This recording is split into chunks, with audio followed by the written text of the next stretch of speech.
All right, welcome everybody to our latest Live Motocross podcast as we talk all things AMA Supercross with the great man Jason Thomas. Obviously, firstly, thank you to everyone for listening and supporting the site. We really appreciate it. We'd also like to thank our sponsor for this episode, In Fly Racing, who have excitingly jumped on board for the 2025 season. Fly Racing is aimed to provide customers with the very best in off-road performance products, led by the revolutionary Formula S Smart Helmet. Fly Racing continues to push innovation in safety to new levels. Never before has style and technology blended together so seamlessly as the 2025 Fly Racing lineup. For more info, check out flyracing.com or your local dealer. Follow flyracing.global on social media and cheer for all the fly racing riders in the SMX World Championships. All right, JT, how's life? And thanks for joining us, mate. It's been great to have a chat to you again after, the family passing. So, yeah, lots of really nice moto people like yourself have reached out for their support. So it's good to be doing these again, mate, and hope you're well and ready for this weekend's action. Yeah, I am. And first, I think everybody that listens to these, whether they knew or didn't, would extend, heartfelt gratitude and solitude. That's tough, right? It's losing family members is a tough deal for anyone, and anyone who's gone through it knows kind of what you've been dealing with. So, glad to be back, but yeah, definitely have been thinking of you through it. So, but yeah, on my end, man, it's just been a lot of the same. It's 4 rounds of Supercross to go, and it's funny because a lot of the team that I work with, they'll only do Supercross, and so you can kind of get this sense that they're like winding down, and then they're you can see light at the end of the tunnel, and I'm like, we got I don't even know how many left. 11 outdoors, 4 Supercross, and then 3 playoffs. So yeah, 17 to go. I'm just getting warmed up here. It's outside of the travel, going back and forth across the country, and if you haven't spent much time in America, flying from East Coast to West Coast every week is pretty taxing. It just takes a lot out of you, and time zones and everything else. So that's been a little difficult, but the racing has been phenomenal, and thankfully we're not going to have a mud race this weekend. So yeah, things are looking up. I'm genuinely looking forward to the East Rutherford round, which it's New York City. Like literally, we're 2 miles probably from Manhattan at the stadium. So yeah, I just call it New York, everybody. Yeah, mate, it should be a cracker. And obviously, yeah, since we last spoke, you've had Foxborough, Philadelphia, so a couple of wild weather ones, mate. So you're definitely due for a good weather one, especially after you've been through what you went through in Spain, mate. That was a shocker as well, mate. So hopefully we just get through this one nice and smooth and obviously talk on that as well as the track. Just listening to you mention that there's a couple of whoop sections, so that should be interesting. Keep the riders sort of on the ball, won't Yeah, it's you're right. I forgot about Spain. Maybe it's me. Maybe I am. Maybe I'm the problem. Have it? to at this point you have to look at every possibility, and it could be me. But yeah, it's this weekend the track I think has a few things that give Chase Sexton an edge, and I really have tried to do a better job of that on my broadcast position to give analysis and reasons why certain tracks set up better or worse or indifferent to certain riders. And a lot of the time, there's a little bit of something for everyone. But there have been particular rounds where you're only going to jump through the whoops and you really kind of can't blitz, or if you can, it's not any faster. That's a significant advantage for Justin Cooper and Cooper Webb, right? And I'm of the mindset that if something's not, it doesn't have to be an asset for you, but if it's typically a liability and this particular liability is not present on a racetrack, that by default is an advantage, because those guys are finding ways to overcome even when the track doesn't work for them, or when the track is kind of in their favor, it's all the better. This weekend, I think, plays into Chase Sexton's hands, and it's exactly why you mentioned is the two whoop sections. And I was kind of debating this back and forth with James Stewart and Ricky Carmichael, probably heard of them, because they're like, well, Webb's kind of gotten better in the whoops, so it's not such a big deal anymore. And I'm like, I 100% agree, but he's not as good as Sexton or AP or Roxon, and the other guys that are out. Definitely Jet, definitely Tomac. He's not as good at blitzing whoops as they are. Period. End of story. Doesn't mean he hasn't gotten better and maybe closed that gap, but there is no question that he's not as good in them. So if you have a track like we do this weekend, where it's basically where they cross over the start. There's a gap from the bull berm, flat space of probably, I don't know, 15 meters, and then the whoop section.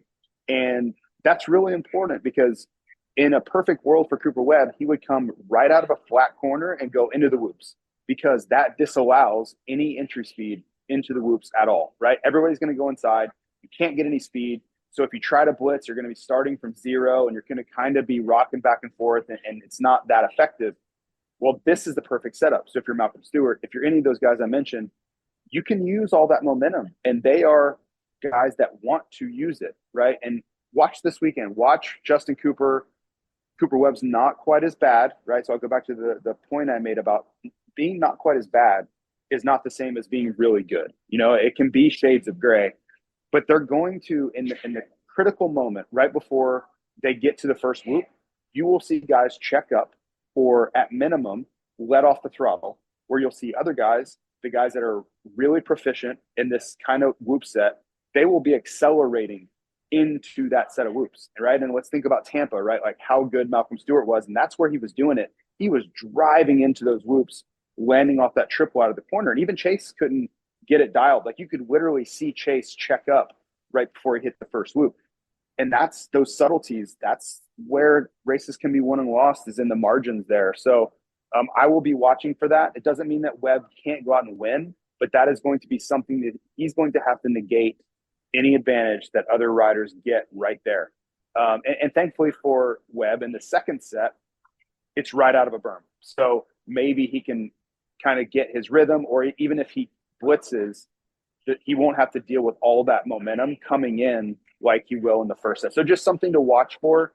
You know, I think it's kind of the race within a race type stuff. And you go back and you look at, okay, well, why did this guy win or lose or whatever? Where were they making time? It's stuff like that. Like that is a big, big deal about entry speed and whoops. And you can go back through history, listen to Jeff Emig talk about it. He could never figure out how to enter whoops with speed, the speed of his rivals, right? The guys he was battling for titles, they were simply better than he was. And that's no different than Cooper Webb. And at this point, it's not going to change. He's not at year 12 of his career just going to magically become a whoop entry master. So we'll just see. It is going to be a factor this weekend. You know, the one thing that could save, I don't say save Webb there, that's probably overstating it, but one thing that could make it less notable would be if the whoops are small, right? If they get really beat down and they're really easy, then that's going to help Webb a lot, because he won't be as reluctant to enter with a lot of speed. So just, kind of watch for that. That's when I really try to break tracks down. It's those little things that can turn out to be very big things in the end. Yeah, it's awesome insight, mate. Really great stuff. And obviously the Sexton Webb battle rolling on is really fascinating to follow. Obviously the cards are in Webb's favour, but Sexton obviously massive boost last weekend. He had the lines a little bit more dialed, had the speed edge. I guess that was the key takeaway from last round, wasn't it, mate? And you sort of took a second just to remind everyone just what an incredibly skilled rider he is in so many ways. You know, he's got it all, complete package, really, physical, technical. Maybe that's the mental edge is where he might lose out, can be a bit emotional. And obviously he did that little gesture towards Webb, which is a dangerous game to play, I'd imagine, at this point, because you don't want to give him anything to, go at you with. So it's an interesting one, isn't it? And Chase is always a man that sort of, divides opinion amongst the fans, feel like he gets harshly criticized more often than, he probably should. So it's an interesting case. But yeah, like you said, mate, the destiny's in his hands and it starts this weekend, doesn't it? Yeah, and just to be clear, I hate that move that Sexton did. You know, the finger gun. You made the point. You know, the last thing you ever want to do is motivate Cooper Webb. You know, he's already very driven, and I know for a fact that he rides better when he's angry. That is just an undeniable fact at this point of his career. So if you're Chase Sexton, you want to be doing everything you can to make him happy, or compliment him in the press conferences, talk about how phenomenal he's riding and all. Like, you want him to be as docile and complacent as possible every weekend. And I can promise you that hitting him with his own move is the exact opposite of that. That, if I am his agent, whose name is Chris Onstadt, everybody knows him as Beaker. If I'm anybody in his corner, his dad, kids, anybody on kids, I'm like, man, please don't ever do that. Like, I understand there's a lot of not hard feelings, but it's super competitive, right? And Sexton surely didn't like it when Coop did it to him. That's warranted. That's fair. But the last thing you want to do is help your opponent. And I believe that an emotionally charged, angry, even more motivated Cooper Webb is helping him.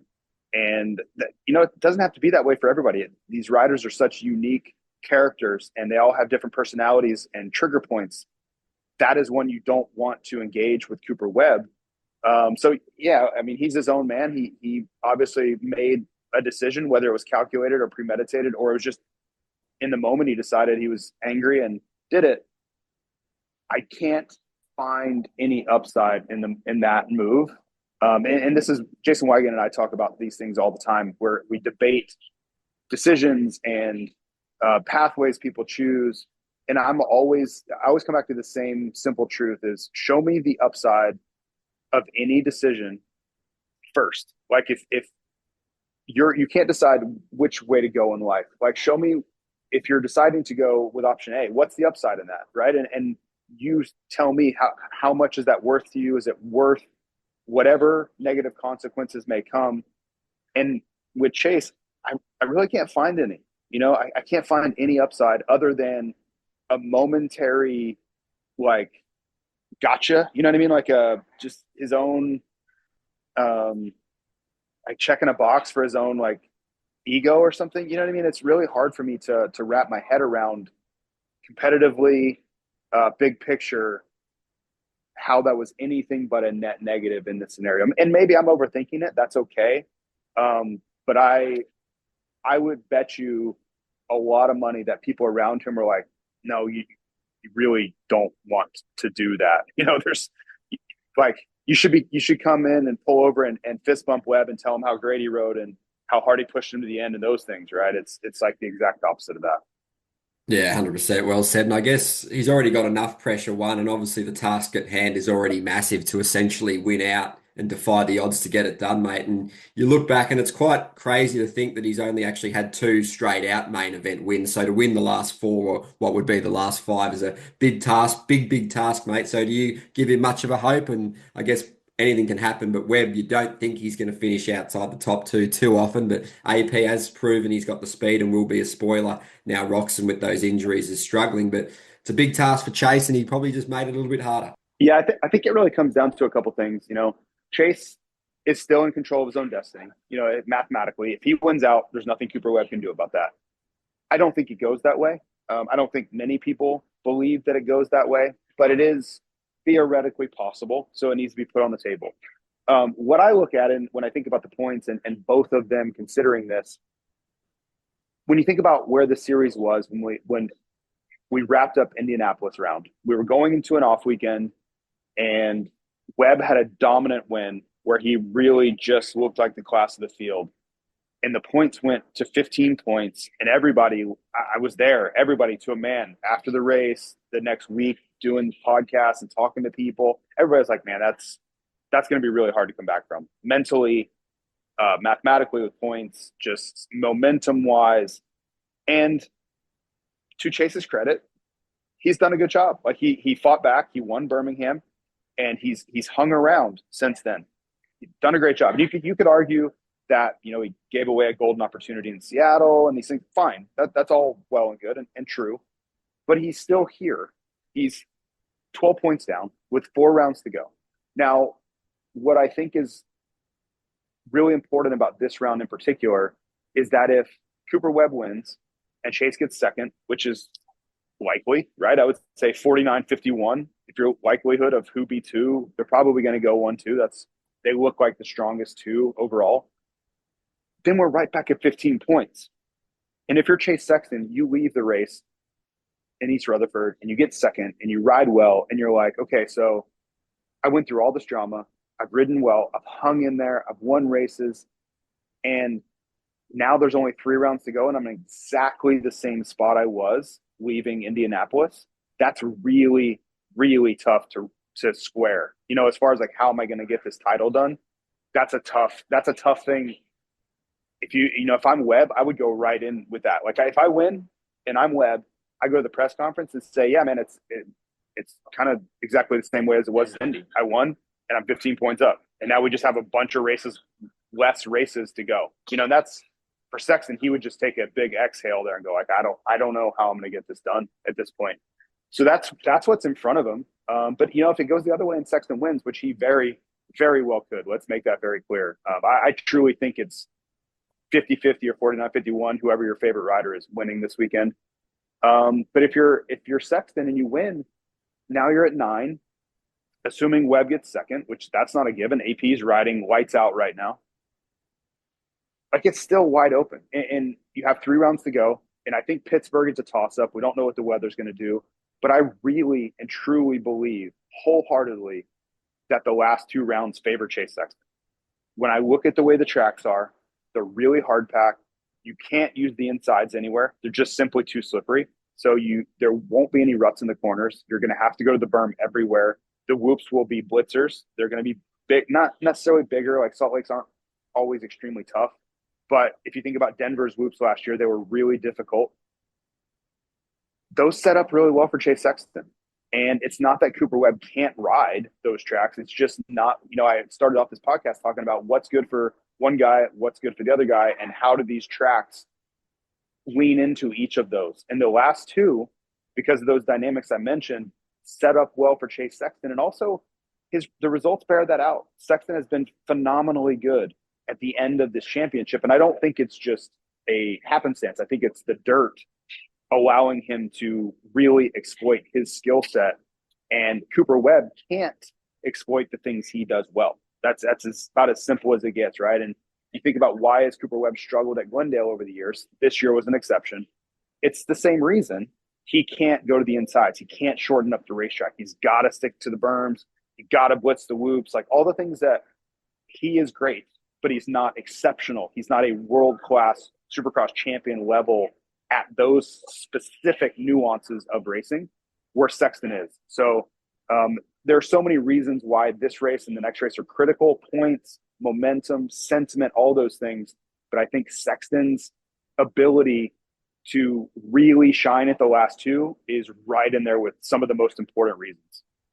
Yeah, it's going to be so good to follow, mate. That's some really great opinions on it all there. And obviously the cards are in Webb's favour, but he's definitely shown some anger on those podium interviews with you and a mixed bag of emotions. And you see that in the aftermath where they're sort of, the reservations aren't there and they're sort of like, it's just fresh on the memory what they've just done. So, you work with him with Fly, you've seen it firsthand how he is. So how's his approach been? It's obviously fluctuated like all races throughout the season, but once that gate drops, it's usually completely dialed in. The outside noise stops with him usually once it starts racing. So that's always, I guess, for Chase, he always knows that he's got a formidable foe that's not probably going to break really at all. So it's pretty fascinating stuff, this duel, isn't it?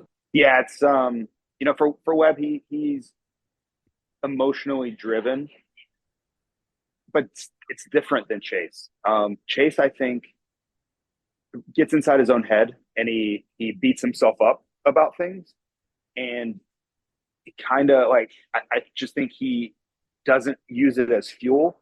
He really takes it hard, and he has a hard time kind of breaking out of that, where he's like in this thought loop about his mistakes and he gets on himself. And Webb is the opposite, where Webb gets really angry and he's like, I'm going to show everybody exactly what time it is, right? Like he is like, I'm going to be actionable with this and show you every reason you're wrong and every reason I screwed up. Like, so it's a very different process for the two. But yes, Webb is, when he loses, he's definitely angry. And Webb gets angry at himself. Like he was mad. He was going to the inside in the corner by the start. He kept going to the inside rut, which was terrible. We talked about it briefly before he went on the air about, I was just like, man, I literally was like going to go stand in the rut and make you go around it because it was such a bad line. And he was kicking himself because he knew it. He knew that he shouldn't be going inside there, and he was losing much time. And I've tried to explain this on air, but it's so tough in the middle of a race to get out of, if you're taking a bad line, and it's like muscle memory. You come around, you hit the same line in the same way, and you angle over the single towards the inside. You're like, damn it, I've got to go freaking outside. And the next lap, and this, you know, like, because things are happening so fast, right? And it's a lot of reactionary things. But he's normally very good at staying open-minded and being in the moment where he can adjust his lines and move around a little bit. And I think that's what he was most angry with on the podium, was that he didn't do that. He wasn't that guy. He allowed himself to make mistakes that are honestly like in his rearview mirror. Like he shouldn't be making those mistakes. Because I think he felt like I could have been in the race, right? Like there were two things he really was harping on. One was that inside line, and two, when Sexton made the move on Roxon, and I think I said it. I think I said it on air.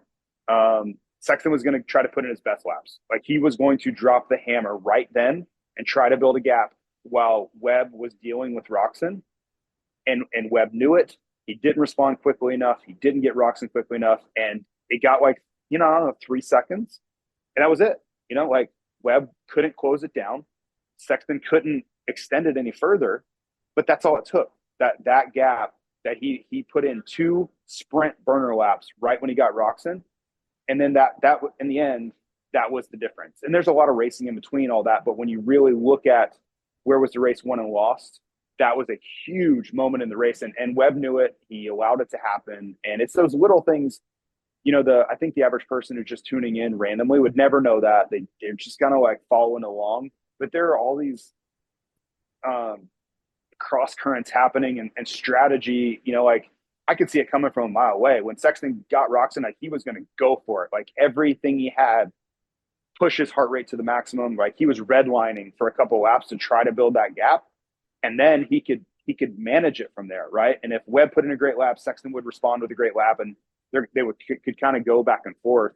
And it's no different than if you look at like bicycle racing, they would like try to say like they would either like break the guys behind him, or they would.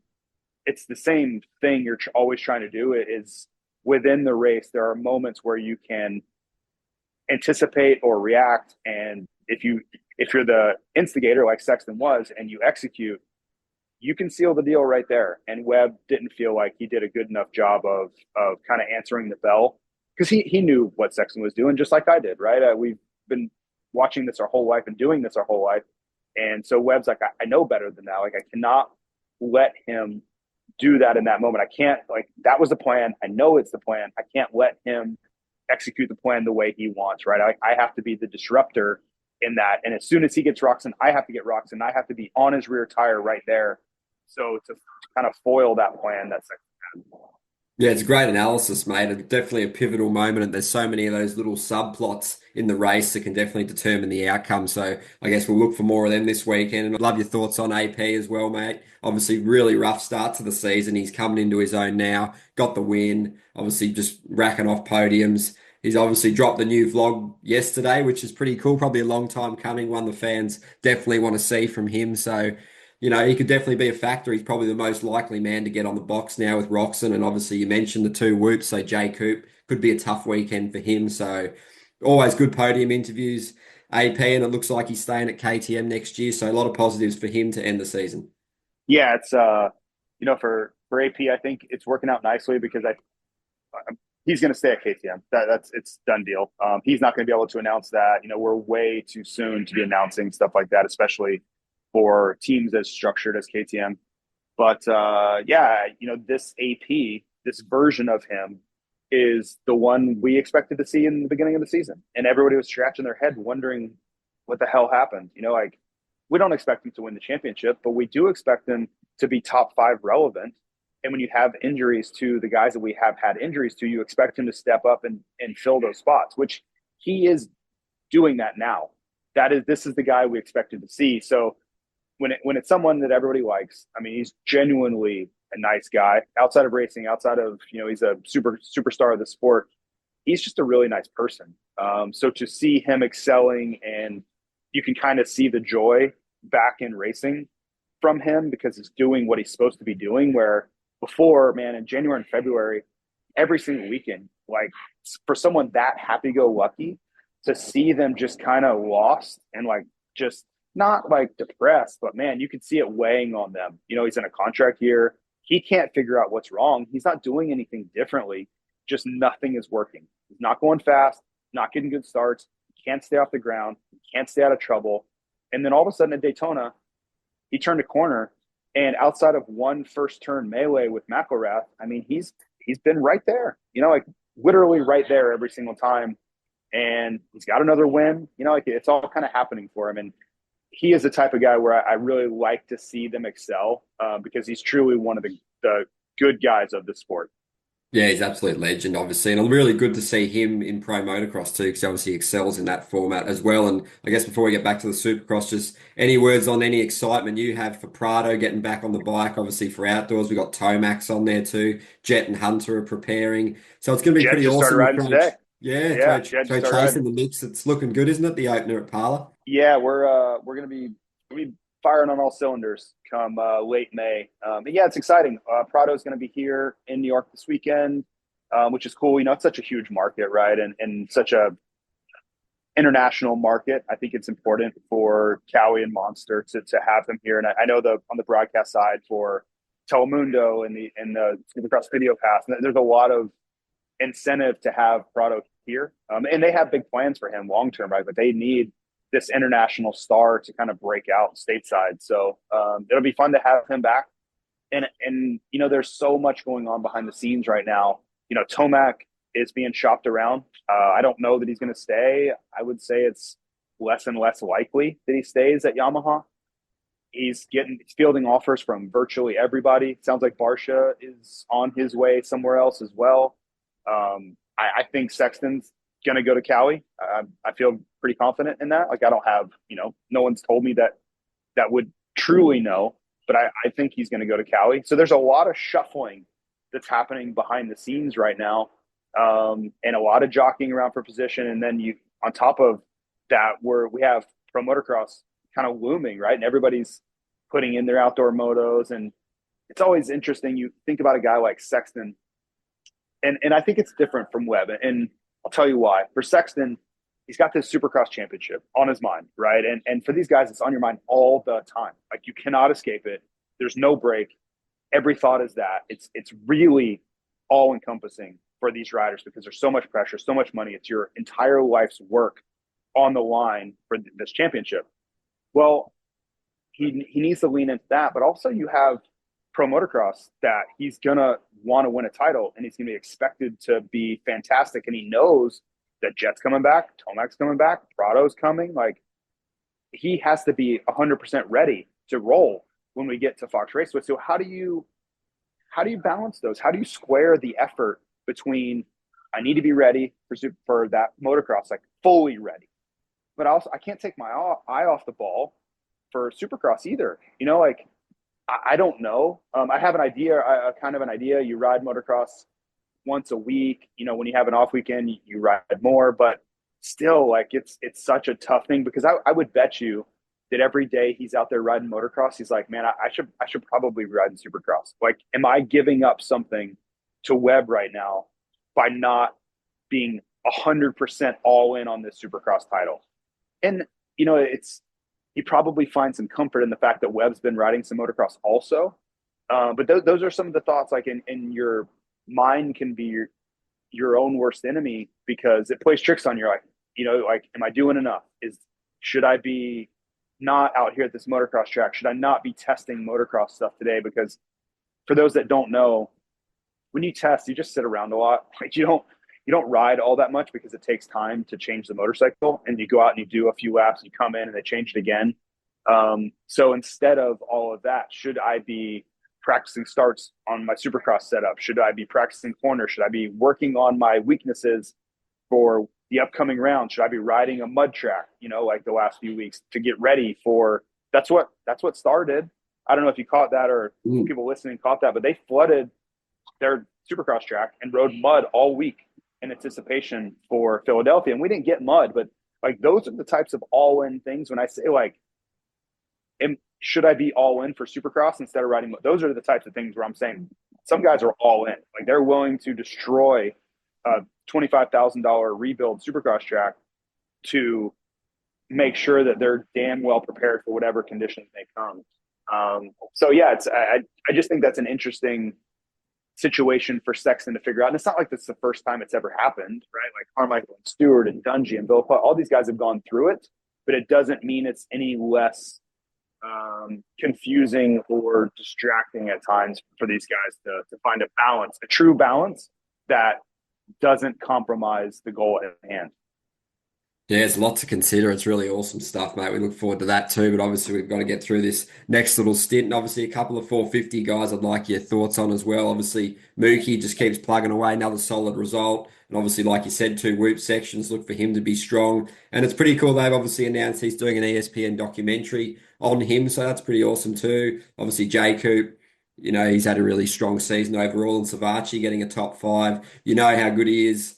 We've seen it, AusX, WSX. He's just an amazingly talented rider. Piecing it all together and getting on the right teams and frameworks has been tough for him, but great week for that Quad Lock Honda team. Shane McElrath getting the podium week before, Savachi top five here. So any thoughts on those you'd like to pick out? Yeah, I mean, I was happy for Joey. He's had a rough go, and he finally kind of rode to his ability. Like he got a good start. He got shuffled back by the guys that probably should shuffle him back, but then he hung in there. And I mean, that crash at Indy was spectacular, right? Like that could have sidelined him for the rest of the year, no problem. So to see him back this quickly after not qualifying for the first time in his career, that had to feel good, because it's for those guys not qualifying, like Hunter Lawrence at A1 and 24. It's like that is a devastating outcome. I would bet it was hard to even go back to the truck in that scenario, because you just feel like you let everybody down. You wasted your time, everybody's time. It's a really bad feeling. So to immediately to resolve that feeling a week later with your best finish of the year had to be pretty awesome. Then yeah, like McElrath, he's been phenomenal, right? Like I think he would probably wish it was mud every single weekend. He really proved that, heat race win and second in Foxborough.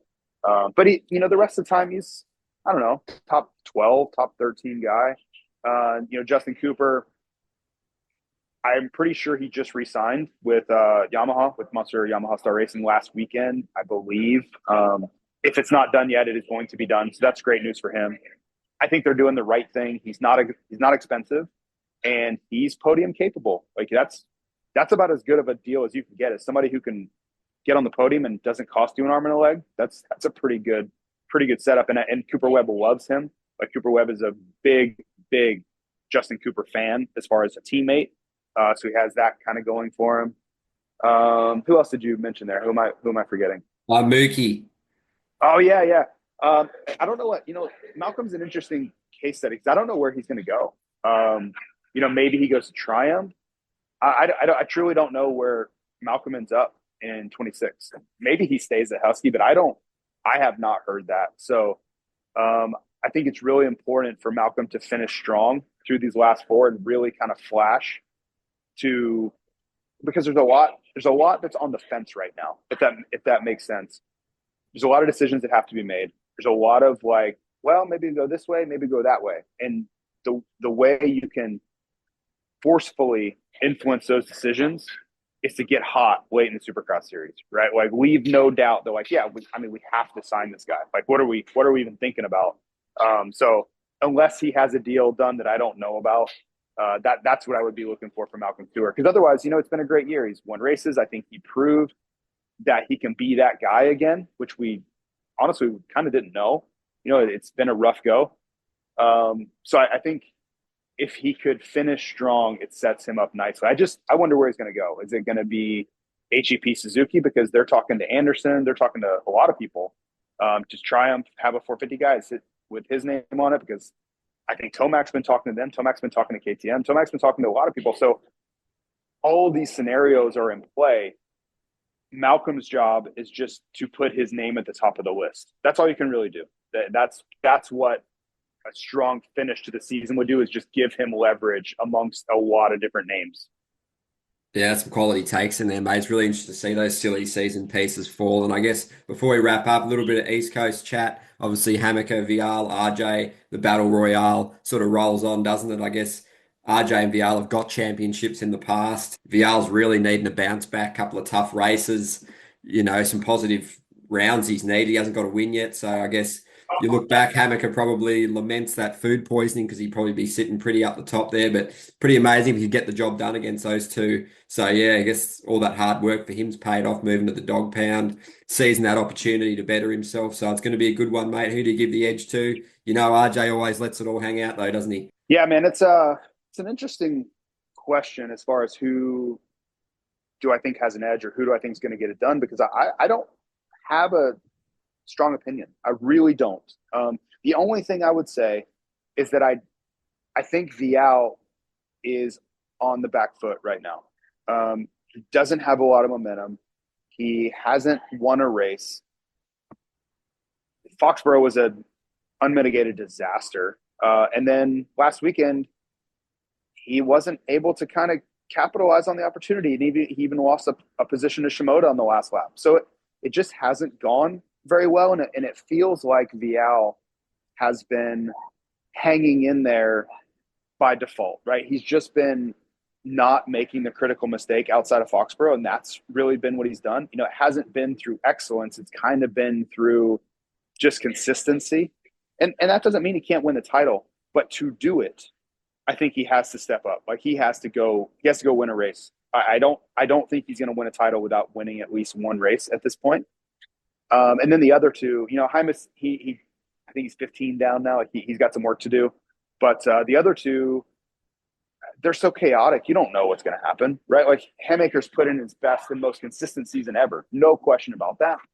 But he's still the same guy, so are we going to see a really bad race from him? Can he avoid the same pattern that he's fell victim to his entire career, which is crashes, bad races, sometimes not his fault, but hey, that's part of it. And RJ, you know what you're getting. You're going to get incredibly good rides and a lot of really dicey moments in between. And I guess, if I had to choose, right, you asked me a question, who's going to get it done? I think I chose Hammaker earlier this week, but I think the more I think about it, I'll go RJ, because RJ going through this process last year with Kitchen and having to execute at both Denver and Salt Lake. And Salt Lake, they were tied. They were tied going in, or I think he was like 1 point down or whatever. But he rode so incredibly well under pressure. He was able to move forward. I truly think he could have won the race if he had no pressure. Like he basically just sat on Deegan's wheel the whole time. That was a big moment, right? Like you don't forget moments like that. You don't forget how to handle pressure like that. And if it's this tight when we go into Salt Lake in a showdown, he's going to wake up that morning and say, I've already done this once. I know what to do. I know exactly what to do. And I don't think that deep down, I truly don't think deep down that he's like fearful of Hammaker or Vial. I don't believe that. I don't think he is. Where last year, I'm not say fearful, but like last year there were races where he knew with beyond the shadow of a doubt that he wasn't as good as Levi Kitchen at some rounds. He knew it. He would tell you to your like, I wasn't beating him, no way. I don't think he looks at Hammaker and Vial in that same light, and there is some relief in that. If you believe that, hey, I'm probably faster than these two, I just can't screw up. That gives you extra confidence. Like he's going to wake up with a feeling of I can do this. Where I think with Kitchen, sometimes he was looking at it like, I need some help here. Like I know for sure it's Seattle 2024. He was like, I can't beat that guy. There's no way I was going to beat that guy today. It's a different setup for Hampshire. So the longer this goes with him tied or in the lead, the better it is for him, I believe. Yeah, it's really good stuff there. It's probably a really good call. You look at it and analyze it back like that. He's definitely probably the man to beat, isn't he? So I also had one more thing to ask you. I just wanted to get your take on the Daniel Blair to Club MX as a general manager. Seems like a really smart move for many reasons, doesn't it? Obviously, he has that youth talent development background as well. Obviously knows the pro game so well. Also, people love him from all his podcasts and the interviews and stuff he does, mate. So I guess he's got a really great skill set to make that job his own and do a really excellent job at it on and off the track. Top signing, I guess, for many levels. He's got a lot of expertise in a lot of areas. So just your words on that too. It's a pretty cool one for the sport and him. Yeah, it's interesting. I do think it was a good move for Club MX. Daniel's, and his role is going to be a lot of development with younger riders. He's at the facility Monday through Friday. He's there every day working with them, doing their laps, helping them develop skill sets, helping them mature because they have a pretty strong pipeline of young riders there. Some that are training there, but I mean, if you're training there and you're on your way up, like Fedorcov and some of these guys, of course you're going to ride for Club. Why would you not, right? The team's right there. So he can basically feed that monster, right? Like literally like develop them, bring them up, develop their skill sets, get them ready. And then here you come into the pro class. Like that's a really nice development process that they're going to have on a satellite team. So I like that setup.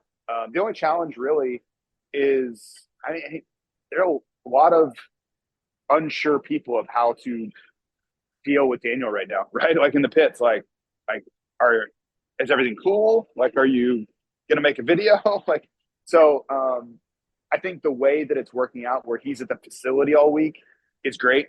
I was when it first happened, I was curious, like, is he going to be at the races all the time? Is this going to have to be something where we're going to interview him? But it doesn't sound like it's going that route. He's going to be much more on kind of on the back end, behind the scenes, and in that light, for what Daniel is extremely good at, it is a really, really nice setup, like you said.